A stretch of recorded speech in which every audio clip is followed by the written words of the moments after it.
Welcome to episode 3 of Tuesday talks, जहाँ पे सवाल होते हैं आपके, जवाब होते हैं मेरे। तो आइए पहला क्वेश्चन लेते हैं। The first question is how to get government physiotherapy job and how to apply. Okay, so हमारे इंडिया में तो गवर्नमेंट जॉब का फैसिनेशन बहुत ही ज़्यादा है। हर किसी को गवर्नमेंट जॉब करना होता है। सो गवर्नमेंट जॉब में वैकेंसीज़ की देखें तो आर्मी में होती है वैकेंसी, रेलवेज़ में होती है, वेरियस हॉस्पिटल्स जो गवर्नमेंट के होते हैं वहाँ होती है। वैकेंसीज निकलती रहती हैं। अभी उनका ट्रैक आप रखना आपका काम है। बेसिकली आपको उनकी वेबसाइट चेक करते रहना है। दे अपलोडेड ऑन देयर वेबसाइट और वहाँ से नंबर ऑफ़ वैकेंसीज आपको देखनी है। ज़्यादा नहीं होती हैं, एक बार में 30-40 वैकेंसी इतनी आती है मैक्सिमम।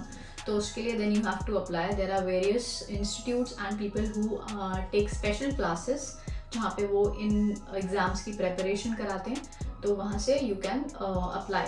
अभी criteria most of the places में चेंज हो गया है। पहले डीपीटी भी ले लेते थे, अब डीपीटी नहीं लेते हैं।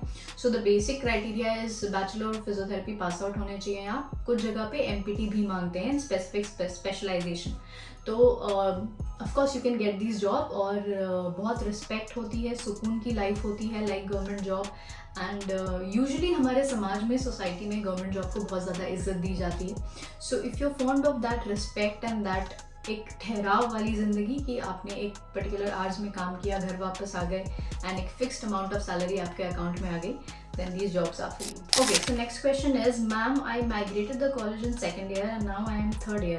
Will it affect my profile in future? Not at all. Not at all. So जब भी अगर फॉर एग्जाम्पल आप किसी जॉब के लिए अप्लाई करोगे तो फॉर श्योर आपकी डिग्री वो पूछते हैं, मार्कशीट पूछते हैं। बट आपने माइग्रेट किया, दैट इज़ फाइन। कोई रीज़न हो सकता है आपको माइग्रेट करने का। अनटिल अनलेस आप फेल नहीं हुए हो, आपके बैक नहीं आई है, आपके ग्रेड्स सही हैं, आपकी क्वालिफिकेशन सही है, तो कोई भी आपको क्वेश्चन नहीं करेगा। और अगर आप खुद का क्लिनिक खोलते हो तब तो फॉर श्योर आपको कोई क्वेश्चन नहीं करने वाला है। इट इज़ जस्ट आप जो काउंसिल से रजिस्ट्रेशन लेते हो वो रजिस्ट्रेशन आपके पास होना चाहिए। If you have the state council approval to open the clinic, you can work. So nobody is questioning you on that. और कुछ रीजंस होते हैं माइग्रेशन के, वो रीज़न वैलिड होना चाहिए and it will make no difference in your future life. तीसरा सवाल पूछ रहे हैं, which year of BPT will able to start make money. Okay, कुछ लोग थर्ड ईयर या फाइनल ईयर से होम विजिट स्टार्ट कर देते हैं। तो पर मेरा ये मानना है कि until unless you have reached final year का stage, you should not think about money. पैसा बाद में आ जाएगा। You gain knowledge, you gain expertise. आप काम पे ध्यान दो, जितना हो सके मैक्सिमम सीखो, ज़्यादा से ज़्यादा लर्न करने की कोशिश करो। और ये जो बेसिक 3-4 साल की एकेडमिक साल होते हैं हमारे, इसमें ज़्यादा से ज़्यादा पढ़ाई करना चाहिए। थर्ड ईयर से आप क्लिनिक ज्वाइन कर लो, एक ऑब्जर्वरशिप कहते हैं उसे। एज एन ऑब्जर्वर आप किसी क्लिनिक में जाने लगी है, किसी हॉस्पिटल में, और वहाँ पे सीखिए। तो जितना ज़्यादा आप सीखोगे वो अल्टीमेटली आपको काम आएगा। तो जब आप सीखे हुए ही नहीं हो और पेशेंट्स को ट्रीट करोगे तो आप जस्टिस नहीं कर रहे हो, ना ही पेशेंट को, ना ही अपने काम को। तो मैं पर्सनली वो रेकमेंड नहीं करूँगी। मैं रेकमेंड करूँगी कि आप 3-4 साल खुद पहले सीख लीजिए सारे स्किल्स, सारे नॉलेज। और जब आप इंटर्नशिप में जाते हो तब भी आप बहुत कुछ सीखते हो। वंस यू आर रेडी तब आपको पैसों के ऊपर ध्यान देना चाहिए। तब तक आपको सिर्फ सीखने के ऊपर ध्यान देना चाहिए। एक बार आपने अच्छा सीख लिया, आप एक काबिल फिजियोथेरेपिस्ट, ट्रेंड फिजियोथेरेपिस्ट बन गए with all the specialisation certificate courses कर लो। ज़्यादा से ज़्यादा स्किल सीखो, ड्राई नीडलिंग, कपिंग, टेपिंग, ये सब सीखो और उसके बाद पेशेंट्स देखना स्टार्ट करो। पैसा अपने आप आएगा। चलो next question, I am an intern right now and didn't join any clinic till now, what should be my approach to the future. जैसे कि मैंने अभी कहा कि आपको थर्ड ईयर से क्लिनिक्स ज्वाइन कर लेने चाहिए, विच इज़ बेस्ट। पर अगर आपने नहीं किया है तो ठीक है, डिप्रेस मत होइए, डिसहार्टन मत होइए। इंटर्नशिप बहुत अच्छा फेज़ होता है सीखने के लिए। जितना ज़्यादा हो सके सीखना चाहिए। और मैं फिजियोथेरेपिस्ट हूँ, मैं सिर्फ अपनी फील्ड का नॉलेज दूंगा। मैं वहाँ तक सीमित नहीं रही थी अपने इंटर्नशिप में। मैं जहाँ से जितनी नॉलेज हो पाए मैंने लिया। मैंने नर्सेस से दोस्ती की, मैंने उनसे बोला मुझे कैनुला लगाना सिखा दो, मुझे आईवी लगाना सिखा दो, मुझे इंजेक्शंस डालना सिखाओ। बिकॉज मुझे लगता था when I am calling my self a doctor, I should be knowing all these things. And trust me, honestly college में मुझे उतना नहीं सीखने मिला जितना उस इंटर्नशिप के महीनों में मैंने सीखा है। और मुझे जहाँ से जितनी नॉलेज हो सकी, seniors, juniors, for that matter ward boys, nurses. आप गवर्नमेंट हॉस्पिटल में जो वार्ड बॉयज़ आधे डॉक्टर्स होते हैं, जिससे जितना सीख पाया मैंने उतना सीखा, और वो सब नॉलेज ट्रस्ट में मुझे अभी बहुत काम आता है। और जब लोग मुझे पूछते हैं अरे ये तो हमारी फील्ड का नहीं होता है, तो तुम्हें ये भी आता है, ये इंजेक्शन ये भी करना आता है, बिकॉज वो इंक्विजिटिव नेचर था मेरा, because I wanted to learn. So in the same way I would suggest कि आप जितना हो सके इंटर्नशिप में सीखने की कोशिश करिए। जो हो गया, आपने क्लिनिक नहीं ज्वाइन किया, वो हो गया, वो ख़त्म हो गया, but now you can learn. अभी भी आप वक्त आपके हाथ में है, उसका बेस्ट यूज़ करिए। Okay, so next question is ma'am interview preparation कैसे कर सकते हैं?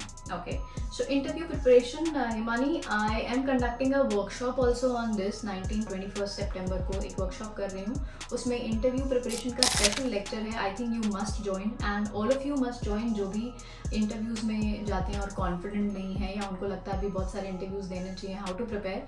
सो उसमें मैं डिटेल बताऊंगी। अभी के लिए आई कैन से इज कि work on your confidence and work on your basic. कुछ भी सवाल पूछ सकते हैं। So basically how confident you are answering matters a lot, but ये एक टर्म में आंसर करना मुश्किल है। सो वर्कशॉप की डिटेल्स मैं यहाँ पे भी मेंशन कर दे रही हूँ, कैप्शन में भी लिख दूंगी, और आप अगर मुझे इंस्टाग्राम पे डीएम करोगे या इंस्टाग्राम पे फॉलो कर रहे हो तो वहाँ पे भी मिल जाएगा। Hello ma'am, I just created a insta page, just wanted to know how to grow it, I want to teach people. Social media पे काम करना इज एक्चुअली वेरी टीडियस। लोगों को लगता है कि एक रील डाल दिया वायरल हो जाएंगे, एक यूट्यूब पे वीडियो डाल दिया लाखों सब्सक्राइबर्स मिल जाएंगे। ऐसा नहीं होता है।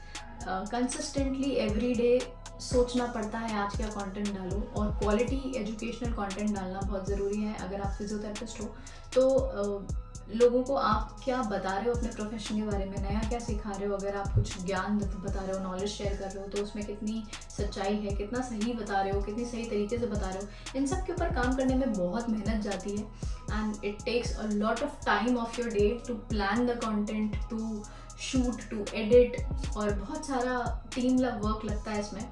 तो I think it is not easy. अगर आपने स्टार्ट किया है तो कमर कस लो। अगर आपको डेडिकेटेडली ये करना है तो अगर मजाक लग रहा है, मजाक नहीं है, बहुत मेहनत का काम है, और बहुत मेहनत रोज़ करनी पड़ेगी एवरी डे। आपने एक दिन डाल के और एक महीना गायब हो गए आप एक पोस्ट डालने के बाद, तो पेज ग्रो कभी भी नहीं करेगा। Consistency is the key. Also again I am saying I am conducting a workshop, उसमें एक लेक्चर सोशल मीडिया ग्रो करने के लिए भी है। मैंने बहुत साल मेहनत करके अपना पेज यहाँ तक इस्टेब्लिश किया है कि आज मेरे 110K से ज़्यादा फॉलोअर्स हैं इंस्टाग्राम पे, और I can watch for it कि मैंने एक भी फॉलोअर खरीदा नहीं हुआ है। वो बहुत ही शॉर्ट ट्रिक होती है, वो कोई भी कर सकता है, बट वो नहीं करना चाहिए। मेहनत लगती है इन चीज़ों पे, तो सही मेहनत करके कैसे आप ये ग्रो कर सकते हैं, ये इस लेक्चर में मैं सिखाने वाली हूँ, इस वर्कशॉप में। तो अगर आप ये वर्कशॉप ज्वाइन करना चाहते हो तो आप मुझे इंस्टाग्राम पे डीएम कर सकते हो। डिटेल्स कैप्शन में भी मेंशन कर देती हूँ, यहाँ पे भी। तो डिटेल में 1 घंटे में आई विल एक्सप्लेन यू मेरा एक्सपीरियंस, मैंने कैसे ग्रो किया, और आपके लिए कुछ tips. Okay, so this was it for today's episode of Tuesday Talks. I'll see you on the next video and also on Instagram. आपने questions भेज सकते हो, आंसर्स मैं ज़रूर करूँगी। मिलते हैं अगले वीडियो में।